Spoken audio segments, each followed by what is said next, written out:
Hey, this is Jim Atkinson. Just wanted to let you know that I told you I would let you know what changes were being made once the Texas Realtors attorneys met with us to go over them. So if you were in my class last week or the week before, Contracts Latest Updates, there were some changes we talked about that are not going to happen and others that look like they are going to go through. So we have some dates. First of all, January 1st is when 4 forms should be available for use. They'll be posted probably on January 1st so that nobody starts using them early. And that's Form 1958. That's the one that gives you the detail breakdown of what the cost is, how much the earnest money is, the due dates, all those deliverable dates. Form 1508 is the showing only form.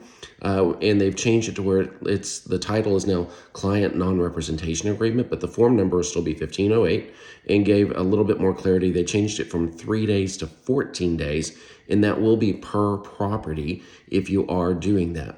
The new IABS, along with the new residential lease form, should also be available on January 1st. On the residential lease, a lot of the changes they made were around just reformatting it, but also moving all the payment information and dollar amounts that the tenant will need right up at the front, and then removed out some duplicate language and some other things.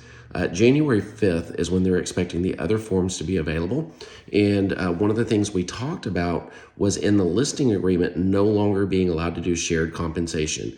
Due to the feedback that they got on that particular item, they decided to go ahead and roll that back. They are going to keep paragraph A and B, so you'll have the option to share compensation or not share compensation, depending on how you want to go ahead and do your business. And they said that they're leaving it on for now. So that may still change. And my recommendation is start getting more comfortable using paragraph B in your listing agreement if you're kind of concerned about that. They're going to also add some language around the related parties.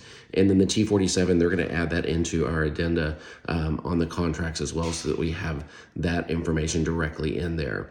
For the most part, the other things we talked about are going to stay. The retainer, it looks like that is going to stay in there. So those of you that were excited about the potential of charging a client a retainer, that is going to be available. If any of you do have questions, feel free to give me a call or send me a text directly to my cell, 281-798-7163. I'll be teaching again on this Thursday and Friday, once in Galveston, I believe on Thursday, and then Friday I'll be in Memorial, and I'll be talking about only the changes that we were just taught on that are happening. And I may go ahead and throw a few things out about the other changes not happening in case somebody hears it and then we find out it wasn't going through as we were hoping it would. But those key dates can be January 1st and January 5th.